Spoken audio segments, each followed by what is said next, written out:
जय हिंद दोस्तों, स्वागत है आप सभी का नवदीप सर के साथ एक बार फिर से। और आज के इस सेशन में हम लोग आगे चल करके पढ़ने वाले हैं कि कैसे हिमालय के बनने के बाद हिमालय के अलग अलग विस्तार को हम भारत में देखते हैं। तो चलिए मैं आपको थोड़ा सा पर्वत श्रृंखलाओं के बारे में बता देता हूं, एक आइडिया दे देता हूं, और उसके बाद हम लोग क्रमशः उन सभी पर्वत श्रृंखलाओं के बारे में पढ़ेंगे जो हमारी पर्वत श्रृंखलाएं यानी कि हमारी माउंटेन रेंजेस हमारे भारत में हैं। देखो दोस्तों, आप थोड़ा सा डिफरेंस ये याद रखना। सबसे पहले एक शब्द होता है हिल। हिल का मतलब होता है छोटी पहाड़ी, है ना। फिर छोटी पहाड़ी से बड़ा कुछ होता है तो उसको पहाड़ बोलते हैं। तो पहाड़ी से बड़ा क्या होगा? पहाड़। पहाड़ को कहा जाता है माउंटेन। माउंटेन मतलब एक पहाड़। अगर और हिंदी में देखो तो इसी को कहते हैं पर्वत। और अगर आपसे कोई पूछे कि सीरीज ऑफ माउंटेन हो तो उसे क्या कहेंगे, तो कोई भी सीरीज ऑफ माउंटेन्स जो होती है वो सीरीज ऑफ माउंटेन्स पर्वतों की श्रृंखला होती है। और पर्वतों की श्रृंखला यानी कई सारे पर्वत एक साथ जब होते हैं तो उसे पर्वत श्रृंखला कहा जाता है, उसे माउंटेन रेंज कहा जाता है। ठीक है ना। तो इन तीनों के बीच का एक अंतर याद रखिएगा। पहाड़ी मतलब छोटी सी कोई क्लिफ, छोटा सा कोई ऊंचाई वाला क्षेत्र। माउंटेन का मतलब कोई बड़ा पर्वत, जैसे हम बात करते हैं एग्जाम्पल के तौर पे कि माउंट एवरेस्ट एक कोई बड़ा पर्वत है, उसकी चर्चा कर रहे हैं हम। फिर तीसरा है पर्वतों की श्रृंखला को हम माउंटेन रेंज कहते हैं। हिंदी में कहा जाए इसे तो पर्वत श्रृंखला कहा जाता है। अब आपको थोड़ा ध्यान से ये समझना पड़ेगा कि हमारे भारत में कैसे हम लोग पर्वत, पहाड़, इन सभी के बारे में बंटवारा करते हैं या इनके बारे में जानते हैं। तो देखिए, एक बहुत ही बेसिक सी बात कही जाती है। यदि हम इतिहास को, भूगर्भिक इतिहास को समझना शुरू करें तो उसे हम लोग कहते हैं जनरल क्लासिफिकेशन। आप ऐसे समझिए कि एक सामान्य वर्गीकरण क्या कहता है। General classification of landforms. और जनरल क्लासिफिकेशन ऑफ लैंडफॉर्म्स का मतलब होता है कि स्थलाकृतियों का सामान्य वर्गीकरण। स्थलाकृतियों का सामान्य वर्गीकरण, किस तरीके से हमने स्थलाकृतियों को बांट रखा है, ये हमारे समझने योग्य विषय है। देखो दोस्तों, आपको पता है भारत में एक, हमेशा आप लोग कभी रेलवे स्टेशन जाते होंगे तो रेलवे स्टेशन में वो पीले कलर का एक बोर्ड लगा हुआ होता है। रेलवे स्टेशन के प्लेटफॉर्म पे पीले बोर्ड पे लिखा होता है उस जगह का नाम जहां पे आप पहुंचे। जैसे मान लीजिए दिल्ली पहुंचे तो दिल्ली लिखा हुआ होगा और फिर नीचे लिखा रहता है समुद्र तल से ऊंचाई। आप लोगों ने पढ़ा होगा हमेशा।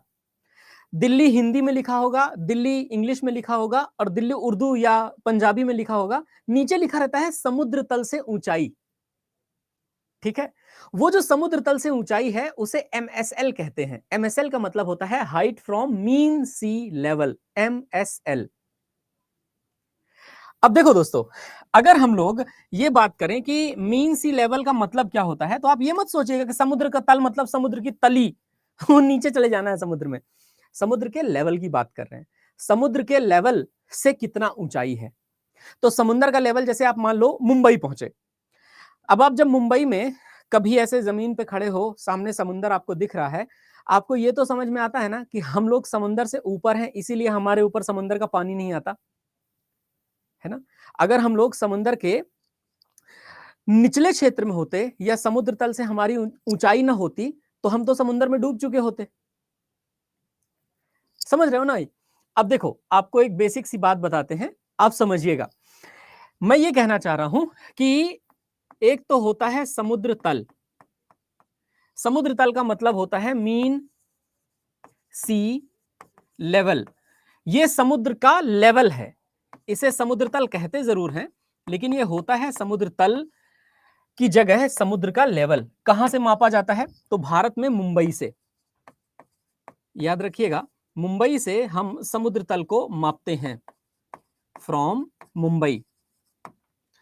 अब मुंबई से मापने के बाद जब इस समुद्र तल से थोड़ा ऊपर उठेंगे तो याद रखिए कि इस समुद्र तल से लगभग 100 मीटर की ऊंचाई तक, अप टू 100 मीटर, 100 मीटर की ऊंचाई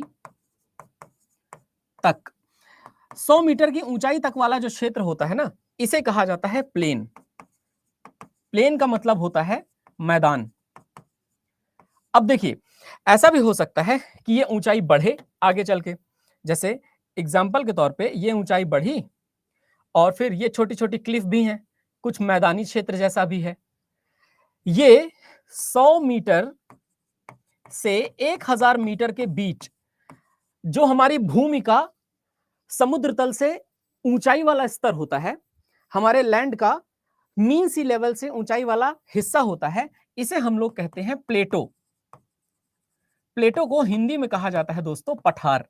और देखिए, इसके बाद एक और बात है, वो ये है कि अगर 1000 मीटर से ऊपर ऊंचाई वाले, बहुत ऊंचाई वाले पर्वत हो तो उन्हें क्या कहा जाएगा? तो याद रखिए, 1000 मीटर से ऊपर अगर होगा तो इन्हें माउंटेन्स कहते हैं, इन्हें कहा जाता है पर्वत, माउंटेन्स, हिंदी में इन्हें पर्वत कहते हैं। तो देखो दोस्तों, एक पर्वत, एक पठार और एक मैदान के बीच में अंतर मात्र समुद्र तल से ऊंचाई का है। समुद्र तल से जितना ही ऊंचाई वाला क्षेत्र होगा, उतना ही ऊंचाई वाले क्षेत्र में जाते जाते, ऊंचाई वाले क्षेत्र में पहुंचते पहुंचते ये आपको परिवर्तन देखने को मिलेगा। और मैं एक बात बता दूं आपको, ये स्थलाकृतियों का सामान्य वर्गीकरण है। ऐसा नहीं है कि 1000 मीटर से ऊपर पठार नहीं हो सकते, और ऐसा भी नहीं है कि 1000 मीटर से नीचे माउंटेन्स नहीं हो सकते हैं, पर एक्सेप्शनल है, मतलब अपवाद है, केस ऐसा देखने को कम ही मिलता है, अपवाद आपको देखने को मिलेगा। ठीक है, मैं आपको बताता चलूंगा भारत में जहां जहां पर जिस जिस तरह से अपवाद वाले क्षेत्र हैं, उन सबको आपके सामने शेयर करता चलूंगा।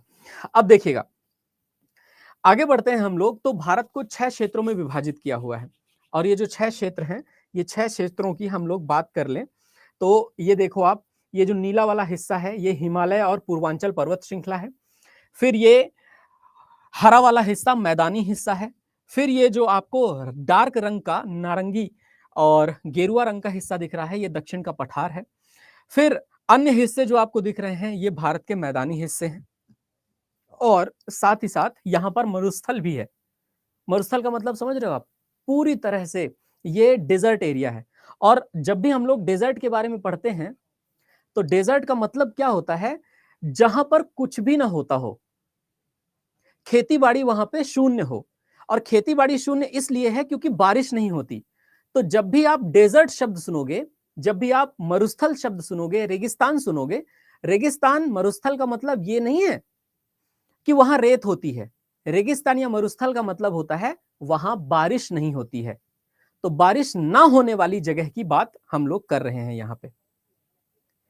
क्लियर है? तो अभी ये देखिए, ये भारत के 6 अलग अलग एरियाज हैं। मैं आपको सबसे पहले पर्वतों के बारे में बताऊंगा।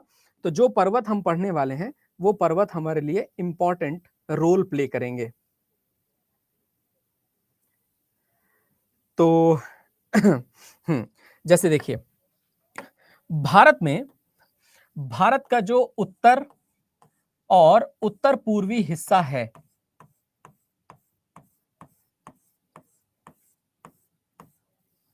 ठीक है, भारत का जो उत्तर और उत्तर पूर्वी हिस्सा है, ये वाला हिस्सा हिमालय कहलाता है।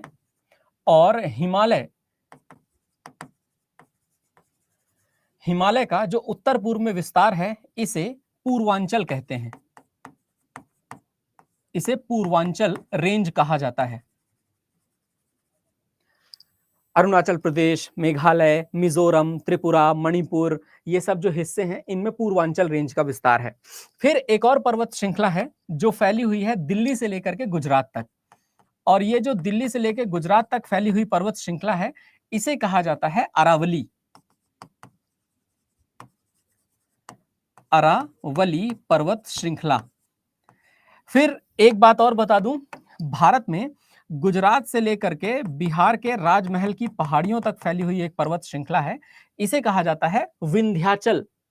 और साथ ही साथ इस विंध्याचल के नीचे एक और पर्वत श्रृंखला है जो इसी से लगी हुई फैली है, और वह भी गुजरात से लेकर के छत्तीसगढ़ तक फैली हुई है। इसे कहते हैं सतपुड़ा।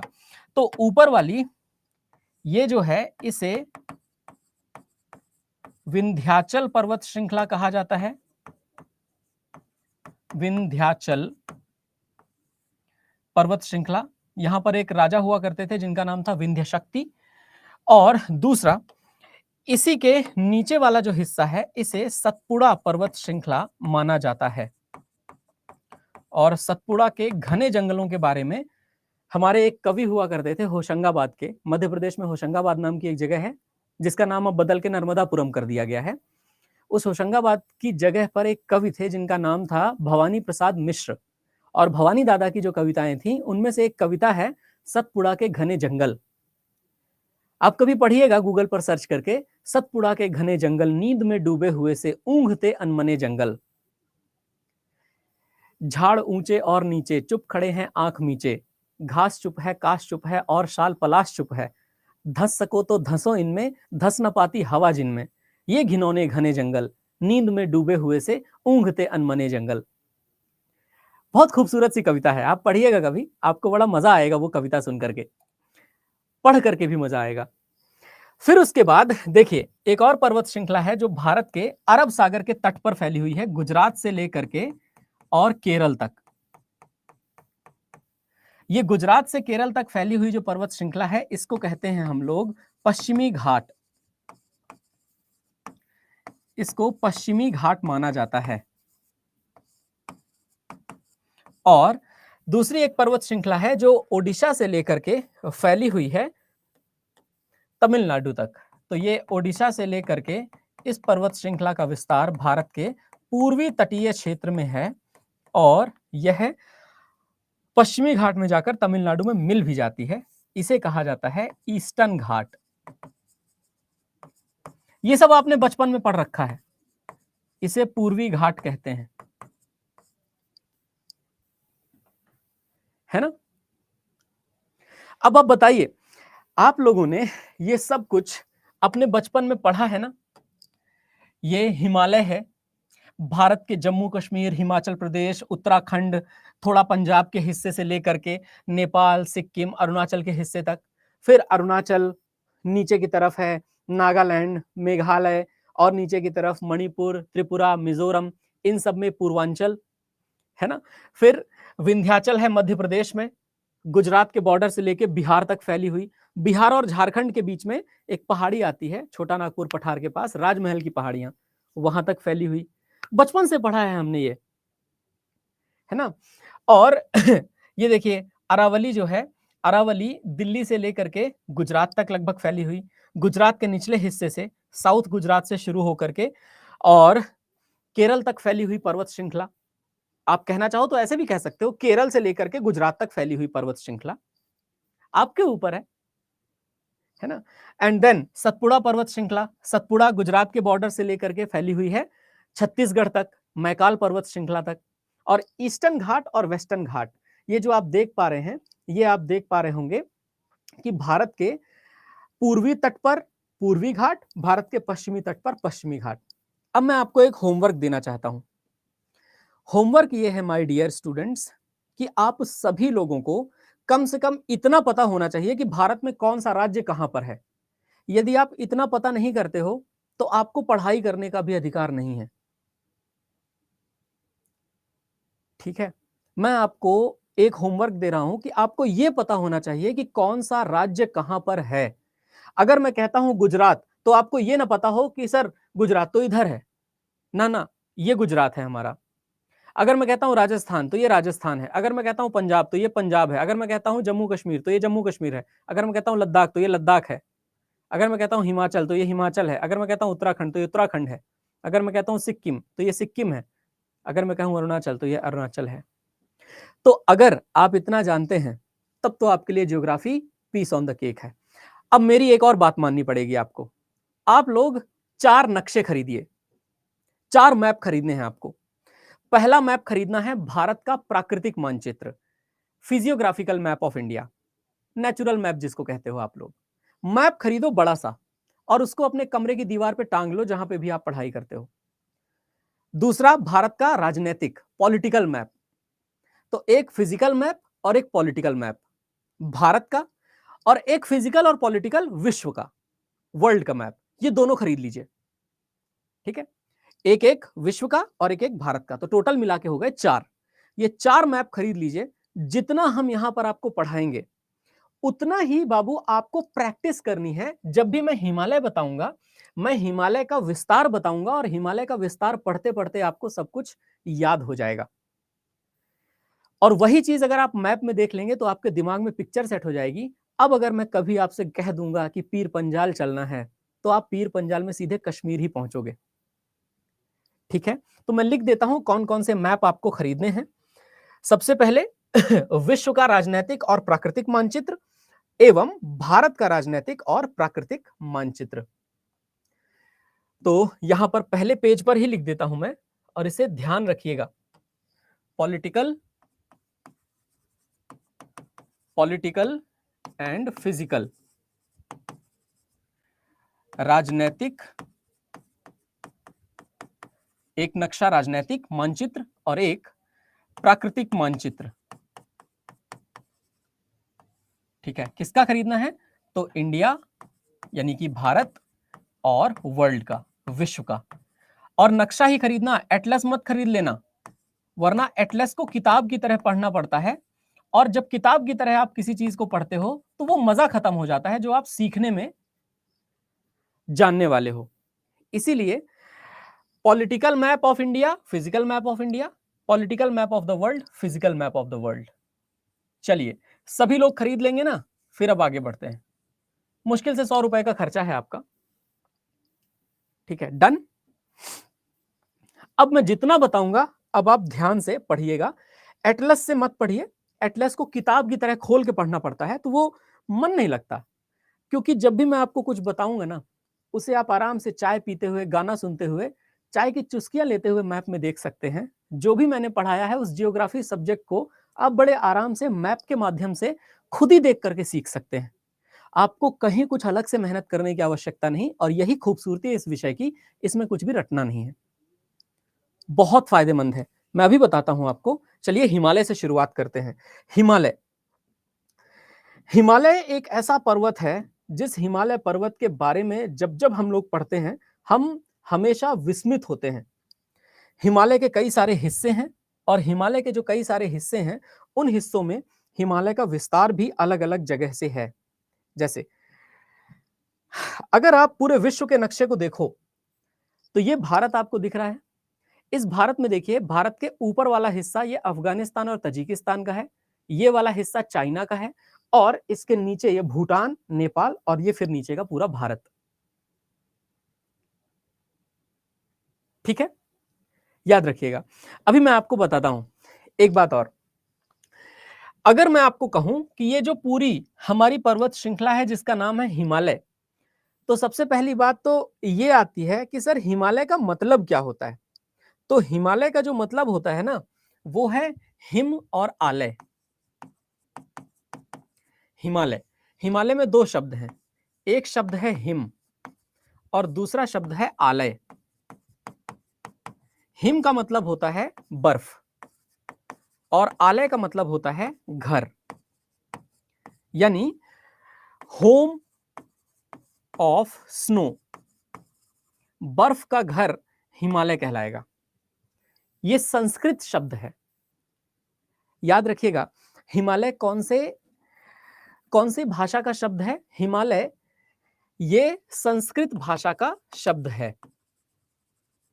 अब देखिएगा, हिमालय कई सारे अलग अलग पार्ट्स में बटा हुआ है, और उन पार्ट्स को हम लोग समझेंगे। हिमालय का एक पार्ट है जिसे हम लोग कहते हैं ट्रांस हिमालय। ट्रांस हिमालय का जो हिस्सा है हिमालय का, वो ट्रांस हिमालय का हिस्सा 3 अलग अलग हिस्सों में बटा हुआ है। मैं आपको दिखाना चाहूंगा कि हमारा जम्मू कश्मीर और लद्दाख का जो एरिया है, उस जम्मू कश्मीर और लद्दाख के एरिया में ये 3 अलग अलग पार्ट्स में बटा है। आप देखो, ये है काराकोरम, ट्रांस हिमालय का। ये है ट्रांस हिमालय का, और ये देखिए नीचे की तरफ है जस्कर। देखा ना, तीनों चीजें। एक तरफ आप देख रहे हो काराकोरम, दूसरी तरफ आप देख रहे हो लद्दाख, और तीसरी तरफ आप देख रहे हो जस्कर। और ये जो जस्कर है, इस जस्कर के नीचे वाले हिस्से में लद्दाख में हेमीज नेशनल पार्क है। पूरा मैप से क्लियर होता चलेगा दोस्तों। अब इन्हीं को हम सबसे पहले पढ़ेंगे, और फिर ये जो ग्रेट हिमालय है और ये जो लेसर हिमालय है, इस ग्रेट हिमालय और लेसर हिमालय की बातें भी बताऊंगा। बीच में पीर पंजाल से रिलेटेड बहुत सारे हिल स्टेशंस के बारे में भी बताऊंगा, पर फिलहाल आप ऐसे समझिए। ट्रांस हिमालय के 3 हिस्से हैं। एक है जिसे कहते हैं काराकोरम रेंज, यानी कि काराकोरम पर्वत श्रृंखला। दूसरा है जिसे कहते हैं जस्कर पर्वत श्रृंखला, सॉरी, काराकोरम के बाद यहां पर लद्दाख आएगा, फिर नीचे जस्कर आ जाएगा। तो लद्दाख पर्वत श्रृंखला या लद्दाख रेंज कहिए इसे, लद्दाख रेंज, लद्दाख पर्वत श्रृंखला। और फिर जो नीचे का हिस्सा है, नीचे का हिस्सा है उसे कहते हैं जस्कर पर्वत श्रृंखला।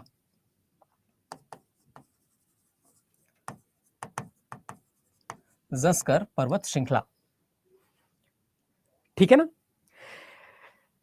क्लियर हुआ? ये 3 चीजें, 3 चीजें जो हम लोगों ने देखी अभी, वो 3 चीजें काराकोरम, लद्दाख और जस्कर बने क्यों? क्योंकि जाकर के भारत का हिस्सा यूरेशियाई प्लेट में टकरा गया था, जो कि मैंने कल समझाया था आपको। लेकिन ये काराकोरम भी कहां ऊपर से निकला हुआ है? देखिए ना, काराकोरम कहीं ऊपर से आ रहा है। इसका मतलब यह है कि हिमालय के जो हिस्से हैं वो कहीं ऊपर से आ रहे हैं, और फिर इनका पूरा विस्तार भारत, चाइना, नेपाल, तिब्बत, भूटान, अरुणाचल और म्यांमार तक फैला हुआ है ना? तो देखो, अब आप बड़े ध्यान से केवल सुनो कि जो हिमालय का दूसरा हिस्सा है, उस हिमालय के दूसरे हिस्से में पहला हिस्सा है जिसे कहते हैं ग्रेट हिमालय। ग्रेट हिमालय को हिमाद्रि भी कहा जाता है, हिंदी में इसको कहते हैं वृहद हिमालय। इसको हिमाद्रि के नाम से भी जानते हैं, हिमाद्रि, क्योंकि ये हिम से ढका रहता है। 6000 मीटर के ऊपर वाली हाइट की बात कर रहे हैं हम। फिर दूसरा हिस्सा जो है, वह दूसरा हिस्सा कहलाता है लेसर हिमालय, और लेसर हिमालय को लघु हिमालय के नाम से भी जाना जाता है। लघु हिमालय अगर हम लोग समझें तो यह कहलाता है हिमाचल, इसे हिमाचल रेंज कहा जाता है। तो यह हिमाचल पर्वत श्रृंखला है। इसके नाम पर एक प्रदेश भी है जिसे हिमाचल प्रदेश कहते हैं। और फिर तीसरा हिस्सा है जिसे कहते हैं आउटर हिमालय, यानी कि बाह्य हिमालय, हिमालय का सबसे बाहरी हिस्सा। तो ये बाह्य हिमालय, और बाह्य हिमालय को कहा जाता है शिवालिक। इसे शिवालिक के नाम से जाना जाता है। चंडीगढ़ जो शहर है वो शिवालिक पे ही बसा हुआ है। लेकिन ये जो पूरा का पूरा हिमालय का सिस्टम है, इस हिमालय में अलग अलग जगह पर अलग अलग रेंजेस हैं, और उन अलग अलग रेंजेस को पढ़ें, अलग अलग जगहों को पढ़ें और सबके नाम देखें तो बड़ा मजा आएगा। देखिएगा, सबसे पहले मैं आपको जो बताना चाहता हूं वो ये है कि अगर आप हिमालय के शुरुआत की ही बात कर दो ना, तो हिमालय का शुरुआत जिस जगह से हुआ है उस जगह को पढ़ते ही मजा आ जाता है। ये देखिए, आप देखो यहां पर एक जगह लिखी हुई है पामीर। अगर आपको लोकेशन क्लियर ना हो रही हो तो मैं आपको बता दूं, ये वाला जो मैप है इसी को कहते हैं प्राकृतिक नक्शा। इसे क्या कहते हैं? इसे प्राकृतिक नक्शा कहते हैं। अब ध्यान से देखना, हाँ, सबसे पहले ध्यान से, ये नई दिल्ली है। नई दिल्ली की लोकेशन तो आप लोगों को क्लियर होगी ना, इतना तो जानते हो कि भारत की जो राजधानी है नई दिल्ली, भारत की राजधानी। भारत की राजधानी से सीधे उत्तर दिशा की ओर जाइए तो यहां देखिए वैली ऑफ कश्मीर है, कश्मीर की घाटियां। और उत्तर में सीधे सीधे चले जाइए तो देखिए पामीर है। ये पामीर जिस देश में है उसका नाम है तजिकिस्तान। इस देश का नाम क्या है? इस देश का नाम है तजिकिस्तान। और ये जो तजिकिस्तान नाम का देश है, तजिकिस्तान देश से देखिए पहली एक पर्वत श्रृंखला निकली है जो कि हिमालय के नाम की है। ये देखिए हिमालय, भारत और चीन में। इसका दूसरा हिस्सा देखिए, ये देखिए कुनलुन और अल्तुन नाम से फैला हुआ है चीन के अंदर। कुनलुन और हिमालय के बीच का पूरा हिस्सा तिब्बत का पठार कहलाता है, क्योंकि ये ऊंचाई वाला हिस्सा है। तीसरा देखिए पामीर से ही निकले हुए हैं हिंदू कुश, और ये हिंदू कुश काराकोरम का ही विस्तार है। काराकोरम का विस्तार हिंदू कुश है, पामीर से ही निकला हुआ। और चौथा देखिए हिंदू कुश के नीचे वाले विस्तारित क्षेत्र को सुलेमान कहते हैं। तो कुल मिलाकर के ये देखें कि पामीर से कुनलुन, पामीर से ही हिमालय, पामीर से ही हिंदू कुश, और पामीर से ही हिंदू कुश का आगे का हिस्सा सुलेमान। मैं अभी आपको बताता हूं मैप के माध्यम से, और लिख करके बताऊंगा तो सब कुछ क्लियर होता जाएगा। तो सबसे पहले जो मैं आपको यहां पर समझाना चाह रहा था कि पामीर का पठार कहां है, तो ये है पामीर। पामीर नॉट इसे कहते हैं, हिंदी में कहा जाए तो इसे कहा जाएगा पामीर ग्रंथि। और पामीर ग्रंथि कहां है ये, तो याद रखिएगा ये तजिकिस्तान में है। ये लगभग 7,500 मीटर ऊंचा हिस्सा है, तजिकिस्तान। चलिए बढ़िया।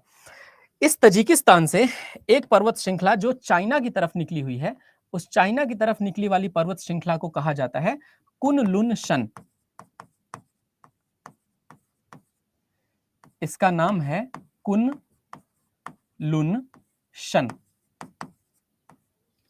फिर कुनलुन के बाद दूसरी पर्वत श्रृंखला जो भारत और भारत के पूरे इस बॉर्डर क्षेत्र पर फैली हुई है, ये देखिए इस पर्वत श्रृंखला को कहते हैं हम हिमालय।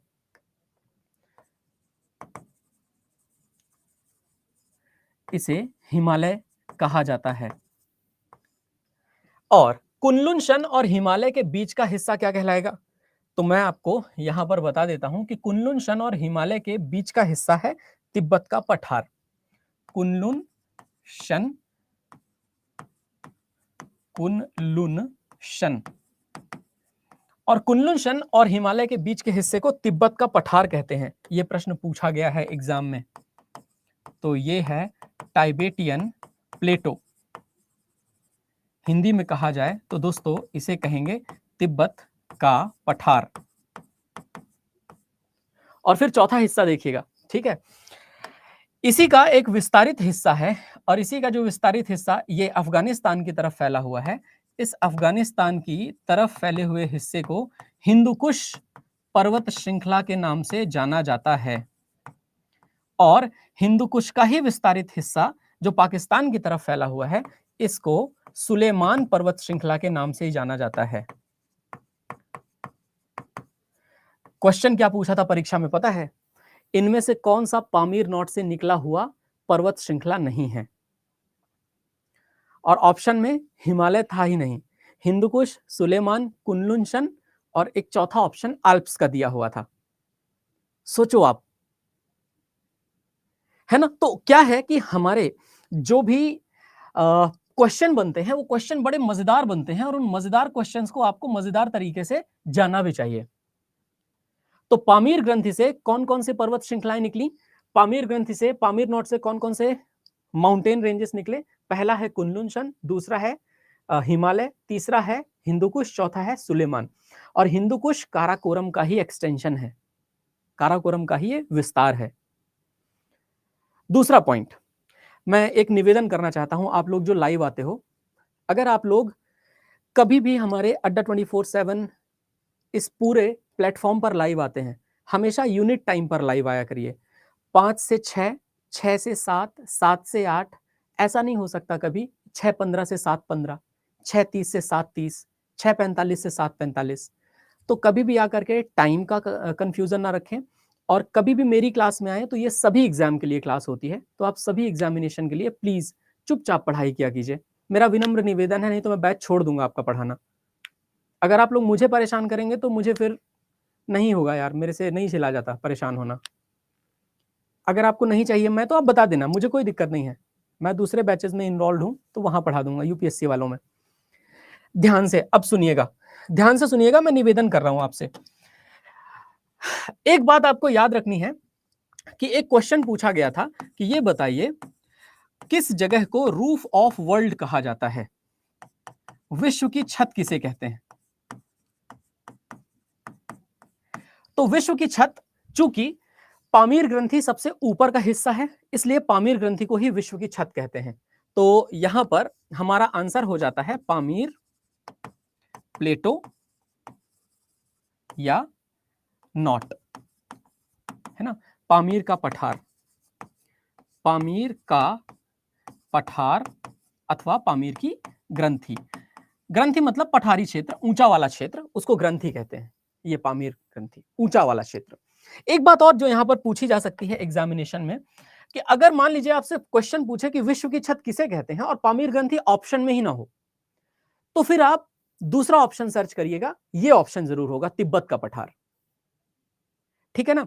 तो आपको एक बात याद रखनी है कि जब जब क्वेश्चन पूछेगा रूफ ऑफ द वर्ल्ड किसे कहते हैं, तो आप पामीर सर्च करिएगा पहले, है या नहीं। अगर पामीर ऑप्शन में है तो इसका मतलब एग्जामिनर आपसे पामीर पर ही टिक लगवाना चाहता है, और अगर पामीर ऑप्शन में नहीं है तो तिब्बत के पठार पे टिक मार दीजिएगा, बात ही खत्म। ठीक है ना। तो दूसरी चॉइस क्या है तो दूसरी चॉइस है तिब्बत का पठार, टाइबेटियन प्लेटो, तिब्बत का पठार। चलिए अब आगे चलकर एक और बड़ा बढ़िया सा प्रश्न बना, और वो प्रश्न ये था दोस्तों कि ये बताओ हिंदुकुश और हिमालय का जो क्षेत्र है ये लगभग साल भर बर्फ से ढका रहता है, और अगर हम बात करें बर्फ की तो पूरे विश्व के या तो नॉर्थ पोल पे उत्तरी ध्रुव पे बर्फ है, या तो साउथ पोल पे दक्षिणी ध्रुव पे बर्फ है। दक्षिणी ध्रुव का जमीन वाला हिस्सा बर्फ से ढका है, उत्तरी ध्रुव का महासागर वाला हिस्सा बर्फ से ढका है। मतलब उत्तरी ध्रुव का आर्कटिक हिस्सा बर्फ और नीचे दक्षिणी ध्रुव का अंटार्कटिक हिस्सा बर्फ। फिर एक प्रश्न बना बड़ा बढ़िया सा, वो प्रश्न में यह पूछा गया कि हिंदुकुश और हिमालय का संयुक्त क्षेत्र, मतलब the combined area of Hindu Kush and Himalaya, इसमें नॉन पोलर एरिया की सबसे ज्यादा बर्फ है। यानी कि गैर ध्रुवीय क्षेत्रों में अगर सबसे ज्यादा बर्फ कहीं पाई जाती है, नॉर्थ पोल और साउथ पोल के अलावा सबसे ज्यादा बर्फ कहीं है, तो वो हिंदुकुश और हिमालय के इस क्षेत्र में है। इसीलिए हिंदुकुश और हिमालय का संयुक्त क्षेत्र पृथ्वी का तृतीय ध्रुव कहलाता है, थर्ड पोल ऑफ अर्थ। यहां पे एक पॉइंट आता है दोस्तों, तो अगर आपसे कभी कोई पूछ दे एग्जामिनेशन में कि थर्ड पोल ऑफ अर्थ क्या है, पृथ्वी का तृतीय ध्रुव, तो आप बढ़िया ऑप्शन सर्च कीजिएगा, वहां लिखा होगा हिंदुकुश व हिमालय का क्षेत्र। तो यहां आंसर हो जाएगा combined area of Hindu Kush and Himalaya.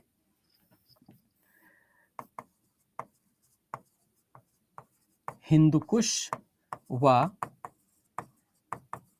Himalaya का संयुक्त क्षेत्र, ऐसे याद रहेगा।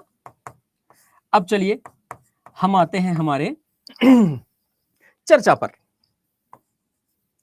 ये ठीक है, ये पूछा जाता है, तो थर्ड पोल ऑफ अर्थ अगर आपसे कभी पूछा जाए तो आप combined area of Hindu Kush and Himalaya कहिएगा, या हिंदुकुश और हिमालय का संयुक्त क्षेत्र कहिएगा। ये पूछा गया है एग्जामिनेशन में। अब आगे चलते हैं, तो आगे चलते हुए कुछ और बेसिक बातें हैं जो आपके हिमालय से पूछी जाती हैं। एक बार फिर से हम लोग मैप को उठा लेते हैं, और मैप को उठाते हुए यहां सब कुछ समझने की कोशिश करते हैं। काराकोरम, लद्दाख और जंस्कर, काराकोरम और लद्दाख और जंस्कर पर्वत श्रृंखलाओं पे थोड़ा सा टाइम बिताएंगे हम। काराकोरम सबसे ऊपरी हिस्सा है, लद्दाख का एक्सटेंशन पठार तिब्बत तक फैला हुआ है। कई बार लोग पूछते हैं कैलाश पर्वत किसका हिस्सा है, तो कैलाश पर्वत उसी लद्दाख पर्वत श्रृंखला का ही हिस्सा है। लद्दाख का लास्ट कैलाश है। और कैलाश के बारे में एक बात आप और जान लो, कैलाश पर्वत बेहद खूबसूरत है। भगवान शिव का घर माना जाता है। हिंदू धर्म में पौराणिक कथाओं के अनुसार भगवान शिव कैलाश पर्वत पर ही निवास किया करते थे, अभी भी निवास करते हैं, ऐसा हिंदू पौराणिक कथाएं कहती हैं। तो हिंदू धर्म की कथाओं के हिसाब से abode of the Lord Shiva एक बार प्रश्न पूछा गया था, भगवान शिव का घर किसे कहते हैं, तो वो कैलाश पर्वत को कहते हैं। और फिर कैलाश पर्वत के अलावा नीचे की तरफ है जंस्कर पर्वत श्रृंखला। एक बार एक प्रश्न पूछा गया कि जो हमारी सिंधु नदी है वो कौन सी दो पर्वत श्रृंखलाओं के बीच से होकर बहती है, तो लद्दाख और जंस्कर के बीच से होकर बहती है। लद्दाख और काराकोरम के बीच से नहीं है, लद्दाख और जंस्कर के बीच से। मैप पर आते हैं एक बार, और मैप पर आते हुए आपको वो फोटो फिर से दिखाते हैं जो फोटो हमारे लिए अत्यंत महत्वपूर्ण थी। माफ कीजिएगा, ये रही फोटो, ये देखिए आप। तो इस फोटो में ये काराकोरम है, फिर उसके बाद ये लद्दाख देखिए। ये जो लद्दाख वाली श्रृंखला है ना, ये लद्दाख वाली श्रृंखला फैल करके चली गई है तिब्बत तक, और यहां कैलाश पर्वत है जो कि अब चाइना के कंट्रोल में है। ठीक है, किसके कंट्रोल में है? चाइना के कंट्रोल में। और देखो फिर उसके बाद जो निचला हिस्सा है, ये निचला हिस्सा तो ग्रेट हिमालय है, ये लिखा हुआ है वृहद हिमालय, लेकिन वृहद हिमालय और लद्दाख के बीच में देखिए जंस्कर पर्वत श्रृंखला भी है। और ये जो जंस्कर पर्वत श्रृंखला है और ये लद्दाख है, इसी के बीच से सिंधु नदी होकर के बहती है, पाकिस्तान में चली जाती है। ये पूछा जाता है एग्जाम में। मैं एक बार फिर से निवेदन कर रहा हूं कि प्लीज कमेंट मत कीजिए, इसके अलावा कुछ भी, चुपचाप पढ़ाई कीजिए प्लीज। ये मेरा निवेदन है और अंतिम निवेदन है मेरा, वरना आप मुझे पढ़ाते हुए नहीं पाएंगे दोबारा से। सीरियसली मैं बता रहा हूं आपके बैच में, प्लीज पढ़िए। अब वापस आते हैं। देखो दोस्तों, हिंदू कुश, हिमालय, कुनलुन शन और इन सबको जानने के बाद अब हमारा जो अंडरस्टैंडिंग है वो काराकोरम पर्वत श्रृंखला की तरफ भागती है।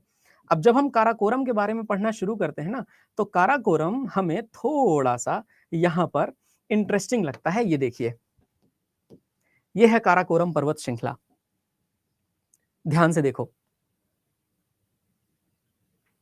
काराकोरम पर्वत श्रृंखला में आप देख पा रहे हो कि यहां ये जम्मू एवं कश्मीर का ओरिजिनल बॉर्डर है, ये यहां तक। लेकिन इस जम्मू एवं कश्मीर के ओरिजिनल बॉर्डर की अगर हम चर्चा कर ही रहे हैं, तो इसमें देखिए एक हिस्सा है जहां पर मैं ये लाइन खींच रहा हूं, और ये लाइन खींचते हुए आपको भी रियलाइज हो रहा है कि ये वाला जो इंपॉर्टेंट हिस्सा है, ये इंपॉर्टेंट हिस्सा अभी भारत के पास नहीं है। यानी आप एक बात मानिए कि भारत के ओरिजिनल जम्मू कश्मीर लद्दाख का ये हिस्सा, और साथ ही साथ भारत का ये दूसरा अक्साई चीन का हिस्सा। अब भारत का ये वाला जो हिस्सा है ना, इसे कहा जाता है पाकिस्तान ऑक्यूपाइड कश्मीर, POK। इसे हिंदी में क्या कहते हैं? पाक अधिकृत कश्मीर। यहां पर इतिहास की थोड़ी एक चर्चा जरूर आती है, तो इतिहास की मैं आपको चर्चा करके बता देता हूं ताकि आपको ये आइडिया रहे कि POK बना कैसे। और दूसरा हिस्सा है यहां पे जिसे कहते हैं हम लोग अक्साई चीन, इसे अक्साई चीन नाम दिया जाता है। तो अक्साई चीन और पाक अधिकृत कश्मीर, अक्साई चीन और पाक अधिकृत कश्मीर के बीचों बीच यहां पर एक क्षेत्र है, आप देख पा रहे होंगे। और ये जो बीचों बीच क्षेत्र है दोस्तों, इसी को सियाचिन कहा जाता है। बहुत सारे हमारे दोस्तों को ये नहीं पता कि सियाचिन वास्तव में कहां पर है। मैं आप सभी लोगों को आज बता देना चाहता हूं कि सियाचिन POK और अक्साई चीन, चाइना के कब्जे वाले लद्दाख और भारत पाकिस्तान के कब्जे वाले कश्मीर के इस बीचों बीच क्षेत्र में अक्साई चीन है, सियाचिन है। और सियाचिन पर जो अधिकार है वो भारतीय सेना ने किया था, एक ऑपरेशन किया था जिसे ऑपरेशन मेघदूत के नाम से जाना जाता है। ऑपरेशन मेघदूत भारतीय सेना ने किया था सन 1984 में, 1984 में। तो सियाचिन पे अधिकार किया था भारतीय सेना ने।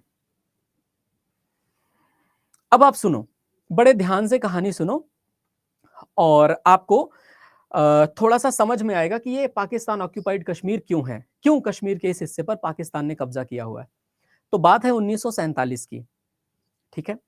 और 1947 में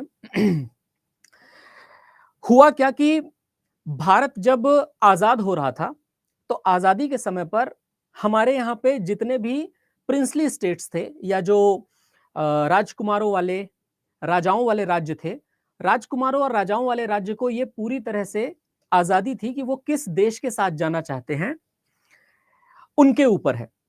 तो बहुत सारे राज्यों को पाकिस्तान ने, बहुत सारे प्रिंसली स्टेट्स को पाकिस्तान ने अपने साथ लेने की बात कही, बहुत सारे प्रिंसली स्टेट्स को भारत ने भी अपने साथ लेने की बात कही।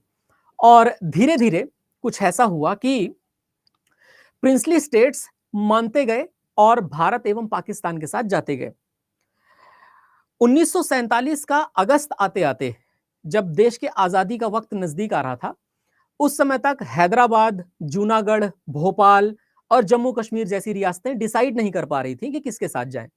बहरहाल जूनागढ़ की और भोपाल की रियासत ने डिसाइड कर लिया था कि हमें भारत के साथ जाना है। जम्मू एवं कश्मीर की जो हिस्सेदारी थी, जम्मू एवं कश्मीर में राजा हरि सिंह ने आजाद रहना डिसाइड किया, और हैदराबाद तो पाकिस्तान के साथ जाना चाहता था, परंतु हैदराबाद को बाद में ऑपरेशन पोलो करके भारत के साथ 1948 में मिला लिया गया। लेकिन 1947 में अगस्त में, जब जम्मू एवं कश्मीर दो पाकिस्तान और भारत जैसे देशों के बीच में अलग रहना चाहता था, उस समय पर माउंटबेटन ने जाकर के राजा हरि सिंह को समझाने की कोशिश भी की। आप सभी को पता है, माउंटबेटन हमारे देश में ब्रिटिश भारत के अंतिम वाइसरॉय और आजाद भारत के पहले गवर्नर जनरल हुआ करते थे। तो आजाद भारत के पहले गवर्नर जनरल के रूप में माउंटबेटन कश्मीर गए, कश्मीर में राजा हरि सिंह को समझाने की कोशिश की। राजा हरि सिंह को समझाने की कोशिश नाकाम रही, राजा हरि सिंह ने आजाद रहना चुना। और देखिए दोस्तों, जब भी दो देशों का निर्माण होता है, विशेषतः दो देशों में से एक ऐसा देश जो धर्म की बुनियाद पर बना हो, जिसके दिमाग में ही हमेशा से विस्तारवादी नीतियां चलती रही हो, जो बहुत सारे हिस्से को अपना बना लेना चाहता रहा हो, ऐसे देश के सामने कोई भी छोटा सा राज्य जो स्वतंत्र रहना चाहता है, वो स्वतंत्र रह नहीं पाएगा। माउंटबेटन ने भी यही समझाने की कोशिश की कि हो सकता है आप सैद्धांतिक रूप से सही हो राजा, कि आप अलग रहना चाहते हैं, लेकिन आप व्यवहारिक रूप से सही नहीं है। Principally you may be right, theoretically you may be right, but behaviorally you are not right. Behaviorally you need to understand that there are two nations born on August 1947 and you will become a sandwich between these two nations. इन दो देशों के बीच में आपका sandwich बनेगा, आपको ये realise करने की जरूरत है। इसलिए जल्दी से जल्दी ये डिसाइड कर लीजिए कि आप भारत के साथ आना चाहते हैं या पाकिस्तान के साथ जाना चाहते हैं। खैर, जम्मू कश्मीर के भीतर अगर आप वहां की जियोग्राफी को और वहां की डेमोग्राफी को समझें, तो जम्मू कश्मीर की भौगोलिक और वहां की मानवीय भौगोलिक संरचना यह कहती थी कि जम्मू कश्मीर में मुस्लिम आबादी ज्यादा थी, परंतु राजा हिंदू था। राजा के हिंदू होने की वजह से राजा अगर भारत के साथ आता तो उसे वो सारे अधिकार न मिलते जो वो अधिकार चाहता था, आजाद मुल्क के एक आजाद राष्ट्रपति और प्रधानमंत्री के रूप में। और अगर वो पाकिस्तान के साथ जाता तो मुस्लिम बाहुल्य होने की वजह से पाकिस्तान उसकी वो इज्जत नहीं करता। तो राजा हरि सिंह ने इसलिए अपने व्यक्तिगत फायदे पे शायद ये बात सोची हो कि मैं अलग रहना चाहता हूं। बहरहाल 1947 में 14 अगस्त को पाकिस्तान आजाद हुआ, 1947 में 15 अगस्त को भारत आजाद हुआ।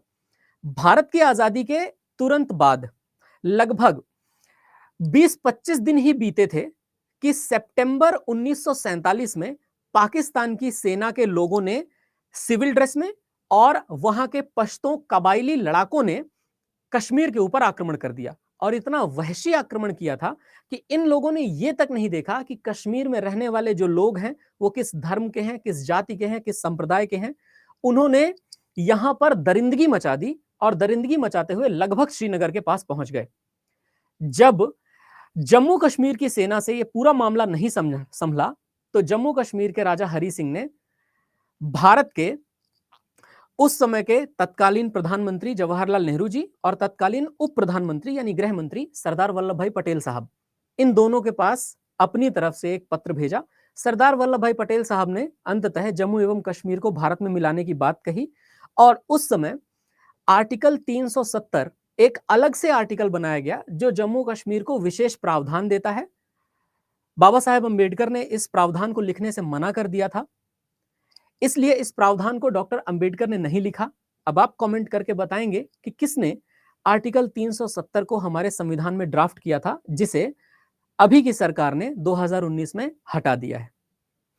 तो मेरे ख्याल से अब आपको समझ में आ गया होगा कि कश्मीर जब हमारे पास पहुंचा है ना, जब राजा हरि सिंह ने भारत के साथ विलय पत्र पर हस्ताक्षर किए हैं, तब पाकिस्तान की सेना श्रीनगर तक घुसी बैठी थी। ऑलरेडी ये डिस्प्यूटेड एरिया ही हमारे पास आया है। ये हमारा एरिया था तब डिस्प्यूट नहीं हुआ, हमारा एरिया था तब डिस्प्यूट हुआ है। तो ये अक्साई चिन्ह है। अक्साई चिन्ह के साथ भी यही दिक्कत हुई। 1954 के आसपास हम लोगों ने पंचशील समझौता किया। 1960 के आसपास हमारी फॉरवर्ड पॉलिसी हुई। चाइना ने यहां जिनजियांग से लेकर के लहासा तक रोड बनानी शुरू कर दी और चूंकि वो भारत के क्षेत्र से होकर के गुजरती थी, भारत ने उस पर ऑब्जेक्शन किया। 1962 की जंग हुई। 1962 की जंग में भारत की सेना को खुला हाथ न देने की वजह से समस्याएं खड़ी हुई और अंततः अक्साई चिन्ह नाम का हिस्सा चाइना के पास चला गया। तो मेरे ख्याल से अब आप लोग ये समझ सकते हो कि जो भी ये तत्कालीन परिस्थितियां हैं, इन तत्कालीन परिस्थितियों में ये भूगोल वाला जो इलाका है ना, जिसे हम काराकोरम पर्वत श्रृंखला कहते हैं, ये काराकोरम पर्वत श्रृंखला आधा तो अक्साई चिन्ह में है, कुछ ये भारत में भी है और फिर बाकी का हिस्सा इसका पाकिस्तान ऑक्यूपाइड कश्मीर में है। ठीक है, तो आर्टिकल 370 को गोपाल स्वामी अयंगर ने लिखा था और आर्टिकल 370 जम्मू एवं कश्मीर राज्य को विशेष राज्य का दर्जा देता था। अब आर्टिकल 370 खत्म कर दिया गया है। और देखो दोस्तों, यहां पर एक और हिस्सा है, जिस हिस्से को आप पढ़ोगे, ये हिस्सा जो मैं ये ब्लैक कलर से बना रहा हूं, इस हिस्से को कहते हैं शक्शगम घाटी। इसे कहा जाता है शक्शगम वैली। और ये शक्शगम वैली वो हिस्सा है जिसे जबरदस्ती पाकिस्तान ने चीन को दे दिया है। मतलब यूं समझो कि दूसरे की जमीन पे कब्जा करने के बाद किसी तीसरे को वहां पे हल चलाने की इजाजत दे देना। तो जैसे गांव में होता है ना कि कभी कोई किसी जमीन को कब्जा लेता है, तो जमीन को कब्जाने के बाद दूसरा कोई उस पर जोतने और बोने लग जाता है या दूसरे को वो लीज पर दे देता है। वैसा ही कुछ है कि ये शक्शगम घाटी वाला जो एरिया है, ये चाइना को पाकिस्तान ने भारत का हिस्सा लीज पे दिया हुआ है, क्योंकि वहां पर इल्लीगली पाकिस्तान का कब्जा है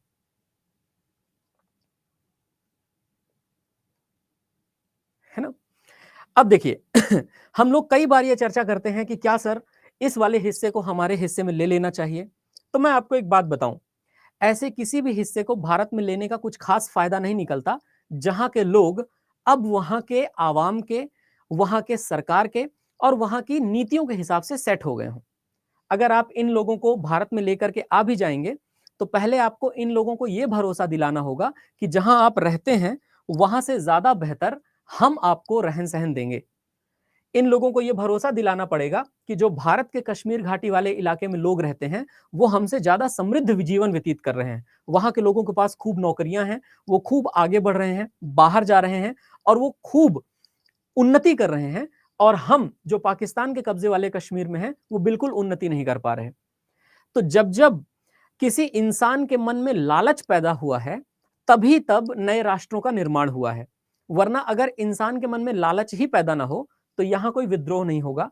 और बिना भारत के पक्ष में हुए विद्रोह के इस जनता को भारत में लाना मेरे ख्याल से कुछ ज्यादा मुनासिब नहीं है, कुछ ज्यादा फायदेमंद नहीं है। ठीक है, तो एक बात आप समझ सकते हैं कि ये वाला जो हिस्सा है, इस वाले हिस्से के लोगों को पहले ये यकीन दिलाना होगा कि भारत का कश्मीर बहुत ज्यादा डेवलप्ड है आपसे, और फिर जब ये भारत में आने की ही डिमांड कर देंगे उस समय पर रिक्लेम करना ज्यादा आसान हो जाएगा। इसके पीछे बड़े पेचीदा मामले हैं। पहला पेचीदा मामला तो ये भी है कि यूनाइटेड नेशंस का एक चार्टर हुआ करता था। जम्मू कश्मीर के भारत में पूरी तरह से आ जाने के बाद 2019 के बाद तो वो चार्टर अलाउड नहीं है या वैलिड भी नहीं है। एवं उस चार्टर के पहले की भी जो कहानी है ना, वो भी बड़ी गड़बड़ सी है। तो चार्टर यूनाइटेड नेशंस का था, नेहरू जी यूनाइटेड नेशंस गए थे, उस चार्टर के तहत ये बात थी कि पहले पाकिस्तान अपनी सेनाएं हटाएगा, फिर भारत वहां पर उतनी ही सेना रखेगा जितनी वहां के लॉ एंड ऑर्डर को मेंटेन करने के लिए जरूरी है, और फिर उसके बाद वहां जनमत संग्रह होगा, फिर देखेंगे कि वो जम्मू कश्मीर आजाद रहना चाहता है, भारत के साथ जाना चाहता है या पाकिस्तान के साथ जाना चाहता है। लेकिन ये तीनों कॉन्सिक्वेंशियल थी, जब तक पाकिस्तान अपनी सेना नहीं हटाएगा तब तक अपनी भारत सेना नहीं हटाएगा। पाकिस्तान ने अपनी सेना हटाई नहीं, भारत ने भी अपनी सेना नहीं हटाई। 1972 में जब 93,000 सैनिक हम लोगों ने पाकिस्तान के पकड़े थे, उस समय पर भी हमारी प्राइम मिनिस्टर, तत्कालीन प्रधानमंत्री इंदिरा गांधी जी ने शायद कुछ सोचा होगा और वो 93,000 सैनिक लौटा दिए होंगे। वरना अगर किसी देश के 93,000 सैनिक आपके पास हों तो आप चाहो तो उस देश से कुछ भी करवा सकते हो। लोग 2 सैनिक पकड़ने के बाद अपनी मांगे मनवा लेते हैं, 93,000 सैनिकों को रखना तो एक बहुत बड़ी मांग मनवा लेने जैसा था, है ना। तो देखो दोस्तों, ये बहुत टिपिकल चीज है। और मैं आपको एक बात और बताता हूं जो राजनीतिक रूप से मुझे सही लगती है। जिस जगह में लड़ाई होने की वजह से बहुत सारे लोगों को फायदा हो रहा हो, उस जगह की लड़ाई को शांत नहीं करवाया जाता। यूनाइटेड स्टेट्स ऑफ अमेरिका के हथियार पाकिस्तान और इंडिया क्यों खरीदेंगे अगर यहां पर लड़ाइयां नहीं होंगी तो? इजराइल के हथियार भारतीय सेना क्यों खरीदेगी अगर सब कुछ शांत हो गया बॉर्डर्स पे तो? डिफेंस इक्विपमेंट का इतना बड़ा जो झोल चलता है, इतना राफेल खरीदा जाता है, इतना डिफेंस में एक्सपेंडिचर किया जाता है। हाल ही में भारत सरकार का डिफेंस एक्सपोर्ट 2.84 लाख करोड़ के ऊपर चला गया। ये सब क्यों हो रहा है? इसलिए क्योंकि कहीं ना कहीं यूक्रेन और रशिया का युद्ध चल रहा है, कहीं ना कहीं भारत और पाकिस्तान का कश्मीर में युद्ध चल रहा है, कहीं ना कहीं अजरबैजान और आर्मेनिया के बीच में युद्ध चल रहा है। ये देखिए दोस्तों, ये दुनिया की राजनीति है। इसमें ना कोई हिंदू है ना कोई मुस्लिम है, इसमें बस बड़े बड़े प्लेयर्स हैं जो आपको छोटे छोटे धर्म के नाम पर लड़ाते रहते हैं। ये है, ये राजनीति है, ठीक है। इसमें ना कोई बीजेपी, ना कोई कांग्रेस, ना आम आदमी पार्टी और ना ही कोई और। हाँ, आपको अपने हिसाब से दिमाग लगाना है तो आप लगाते रहिए कि अब यहां पे कौन आ रहा है, कौन नहीं आ रहा है, कौन इस मुद्दे पर ज्यादा मुखर है, कौन इस मुद्दे पर मुखर नहीं है। ये बात तो जरूर है कि आर्टिकल 370 को हटाना जरूरी था, और आर्टिकल 370 को हटा करके सरकार ने सम्मिलित रूप से लद्दाख और जम्मू एवं कश्मीर यूनियन टेरिटरी को अपना हिस्सा बना लिया है। यह हमारे लिए अचीवमेंट है। आपको मैं एक बात बता दूं, कोई भी सरकार आने वाले समय में, चाहे वो बीजेपी की हो या ना हो, कभी भी आर्टिकल 370 को दोबारा लागू नहीं करेगी। ये बात आप याद रखिए, कभी भी लागू नहीं करेंगे, क्योंकि उनके गले की फांस है जो निकाल दी गई है। और एक बार घर तुड़वा के बनवा दिया गया बढ़िया से, तो उस बढ़िया बने घर को वापस तुड़वा के पुराने जैसा कोई नहीं बनवाता। ये आपको, है ना, ये आपको याद रखना है। तो ठीक है, ये थोड़ा सा इतिहास से संबंधित क्लास हो गई ताकि आपको काराकोरम और इस वाले हिस्से का नॉलेज मिल जाए। मैं आप लोगों के लिए पढ़ाते रहते हुए और भी क्लासेस लगवा सकता हूं। आप चाहें तो मैं 2 एक्स्ट्रा क्लास ले सकता हूं, 3 एक्स्ट्रा क्लास ले सकता हूं। आपको बड़ी अच्छी अच्छी चीजें जानने को मिलेंगी जो भारत के जियोग्राफी और भारत के भूगोल से संबंधित है। नया सीखते रहिए, जानते रहिए, और जितना बेहतर तरीके से आप पढ़ेंगे उतना ही मैं आपको और डिटेल में पढ़ाऊंगा। ऐसा कुछ नहीं है, 2 क्लास एक्स्ट्रा लेनी पड़ेंगी, 2 क्लास एक्स्ट्रा लूंगा, 3 क्लास एक्स्ट्रा लेनी पड़ेंगी, 3 क्लास एक्स्ट्रा लूंगा, पर पढ़ाऊंगा डिटेल में। कभी किसी दिन मूड बना तो संडे को 3 घंटे की जियोग्राफी की क्लास लगा लेंगे आपके पेड बैच के लिए। डोंट वरी, है ना। बस हाँ, एक बात आपको बस निवेदन करना चाहता हूं कि बीच में कम से कम मैसेज किया कीजिए, आपसे ज्यादा ही जानकारी मैं आपको दे जाऊंगा। और दूसरा यह है कि मुझे रेटिंग आप लोग अच्छी दिया करिए, क्योंकि मैं बहुत दिल से पढ़ाता हूं आपको, तो 5 स्टार आपको देना ही है। बाकी आप जो अलग अलग जगह पर देख पा रहे हो, ये अलग अलग जगह पर अलग अलग हिस्सा है ये, ठीक है। चलो नहीं, मैं हिस्ट्री नहीं पढ़ाता।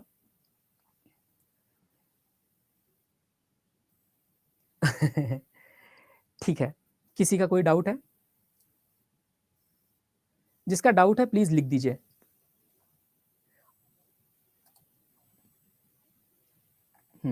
Thank you Sunita, thank you dear students. हम आपकी एक्स्ट्रा क्लास भी लेंगे, डोंट वरी। हाँ, सिलेबस पूरा कराएंगे, बाकायदे एक्स्ट्रा क्लास लेके भी कराएंगे, जिसका नोटिफिकेशन आपको आएगा।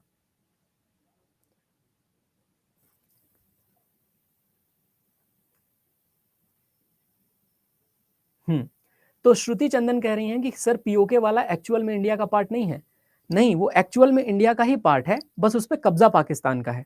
एक बात बताओ, अगर आपके घर पे कोई किराएदार एक कमरे पे कब्जा कर ले तो वो आपके घर का हिस्सा नहीं होगा कमरा?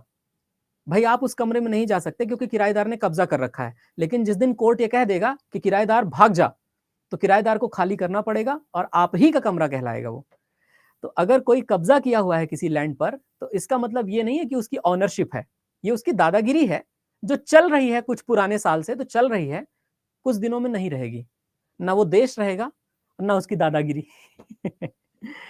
तो चलिए, थैंक यू दोस्तों, ख्याल रखो, फिर मिलते हैं हम लोग आपके इस सेशन में शाम 5 बजे, तो डेली मिलते ही हैं, बहुत डिटेल में पढ़ते रहेंगे आपको, हमेशा मैं इसी तरह से नई नई चीजें बताता रहूंगा। सो थैंक यू, ख्याल रखिए, बाय बाय, और 5 स्टार नवदीप सर के लिए।